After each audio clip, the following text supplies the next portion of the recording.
শেখ হাসিনা চৰকাৰ অহাৰ আগতে উত্তৰ পূৰ্বৰ আটাইকেইটা উগ্ৰপন্থী সংগঠনৰ সেভ হেভেন বা এক নিৰাপদ শিবিৰ তেওঁলোক বাংলাদেশৰ ভূখণ্ডত আছিল আৰু অসমত উগ্ৰপন্থী সমস্যা এক ভাবিব নোৱাৰা অৱস্থাত অৱতীৰ্ণ হৈছিল।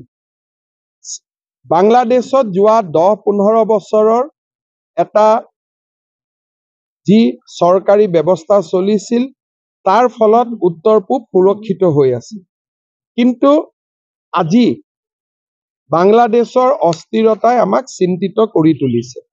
মই ভাবো প্ৰধানমন্ত্ৰী নৰেন্দ্ৰ মোদী ডাঙৰীয়াৰ কুশল নেতৃত্বত ভাৰতে বাংলাদেশৰ নৱনিৰ্মিত চৰকাৰৰ লগত কথা বতৰা পাতি উত্তৰ পূৰ্বৰ উগ্ৰবাদীসকলে কোনো কাৰণতে যাতে বাংলাদেশত নতুনকৈ আকৌ শিবিৰ পাতিব নোৱাৰে তাৰ বাবে প্ৰচেষ্টা চলাব।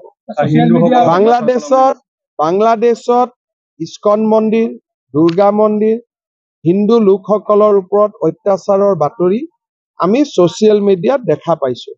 কিমান সঁচা কিমান মিছা তাক কোৱাটো আমাৰ বাবে উচিত নহয়, কাৰণ এই ক্ষেত্ৰত যিটো ৰাজহুৱা স্টেটমেন্ট বা অফিচিয়েল স্টেটমেন্ট भारत सरकारों वैदेशिक परिक्रमा विभागे দিব।